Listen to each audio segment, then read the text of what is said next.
Alô? Alô, pastor. Olá, quem fala? É o Davi, aqui de Minas. Davi de Minas. Que cidade, Davi? Ubá, Minas Gerais. Maravilha. Bem-vindo ao programa, meu irmão. Pois não. Bom, pastor, primeiramente, Pai do Senhor, pastor Deiró também. Amém. Amém, glória a Deus. Hoje são duas perguntas que eu queria que o senhor esclarecesse. Vamos lá.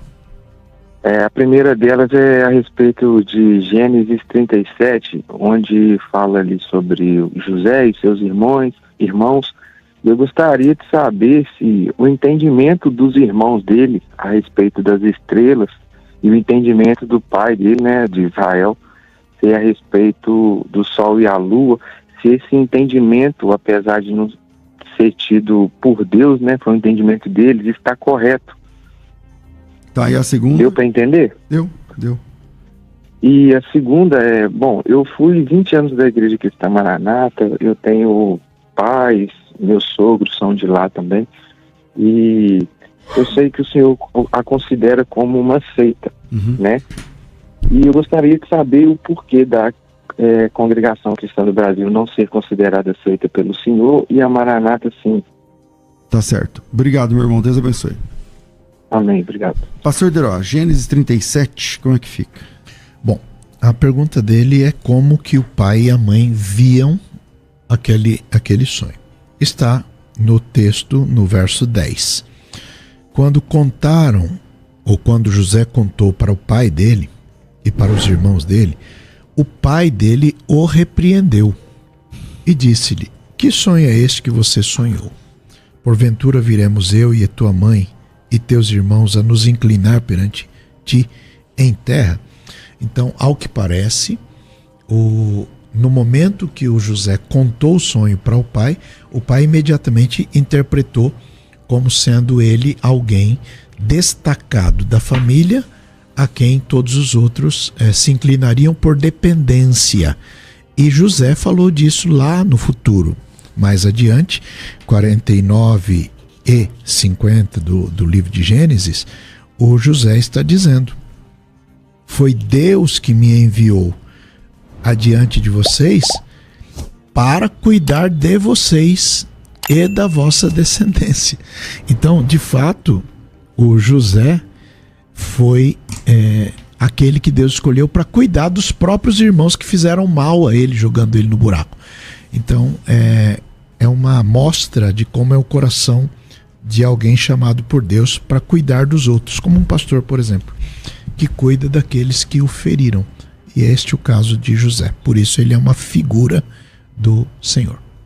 Sobre a Cristã Maranata, né? Teve aí a morte, né, a semana passada, do seu líder. Porque eu considero, por exemplo, a Cristã Maranata como uma seita e a CCB não. Vamos lá. A Congregação Cristã no Brasil não é uma igreja que eu indico para ninguém, né? Se alguém está em dúvida entre eu estou me conhecendo Jesus agora, eu vou para Deus e Amor ou para CCB? Para Deus e Amor. Eu vou para, sei lá, cara, igreja do R.R. Soares ou para CCB? Para a igreja do R.R. Soares. Por quê? Porque lá na igreja, na CCB, não se ensina o Evangelho, né? Não se ensina o Evangelho, não se prega o Evangelho de Jesus Cristo. Então, é um problema. Agora, dizer que a CCB é uma seita, embora alguns irmãos apologistas que eu conheço e respeito considerem-na assim, eu não considero. Porque, embora não seja uma igreja aconselhável para se congregar, eu entendo que tem irmãos salvos ali na pessoa de Jesus Cristo, que servem a Jesus e tal, ali com sinceridade, com integridade, porque no principal ali há uma unidade entre o que nós cremos e o que eles também creem. Então isso é importante a gente ressaltar. Eles creem que a Bíblia é a palavra de Deus, eles creem que na pessoa do Pai, do Filho e do Espírito Santo, enfim. Quanto à Igreja Cristã Maranata, ela surge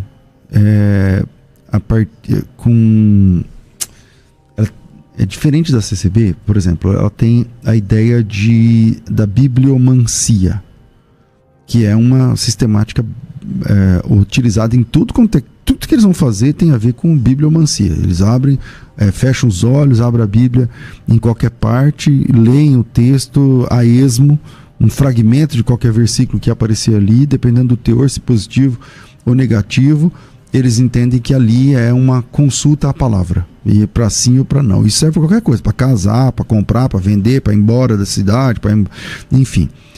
Esse é um problema. O outro problema é a dogmatização da frase, que vira uma reza. Lá na Maranata tem um tipo de uma reza, que é toda oração, ela tem, toda vez que você vai orar, tem que começar dizendo: clamamos pelo poder do sangue. Eu não lembro exatamente o nome da frase, mas clamamos pelo poder do sangue, não sei o que lá, não sei o que lá, não sei o que lá.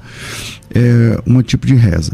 Tem também o culto profético, e isso é importante, pouca gente sabe, que 15 minutos antes de cada reunião, um grupo muito pequeno, geralmente 4, eu acho que tem um mínimo, mas eu não sei de memória, talvez umas 5 pessoas, 4, 5, 6 pessoas, alguma coisa assim, e não muito mais do que isso, se reúnem. Mas essas pessoas não são pessoas qualquer. Tem de ser pessoas que são batizadas na denominação, ou pessoas que fizeram o tal do seminário de principiantes, que passaram pelo estudo. E essas pessoas, meia hora antes de cada culto, elas vão se reunir numa reunião de 15 minutos mais ou menos, para buscar revelações. E essas revelações são dadas num caráter meio que de adivinhação, para saber quem, como e por qual pessoa normalmente vai ter a palavra, vai ter o visitante, vai chegar, ou coisa parecida assim.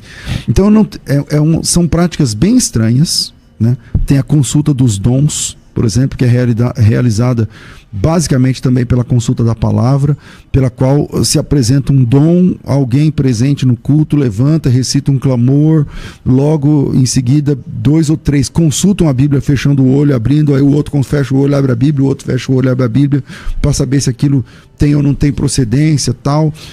E eu nem estou falando das flores, porque tem a ideia de que as flores têm que ser naturais, tem que ter flor no púlpito o tempo inteiro, tal. O batismo nas águas só é permitido se a pessoa for aprovada através dessa prática de alguém fechar o olho e abrir a Bíblia. E aí sim essa pessoa pode ser batizada nas águas. O batismo com o Espírito Santo é feito de modo parecido com isso que eu estou falando, lá no tal do seminário. Então tem a espiritualização e a veneração de objetos, como os arranjos de flores que eu falei aqui, o próprio púlpito, o terno, a gravata, usados eles de forma diferente da Assembleia ou da Deus é Amor e tal. Como se fosse uma veneração aos objetos. Por exemplo, o púlpito só pode ser usado por homens, já que mulheres, quando pregam, tem que ser no culto de senhoras, tem que ficar do lado do púlpito, porque não pode ficar na frente. Enfim, tem várias questões aqui.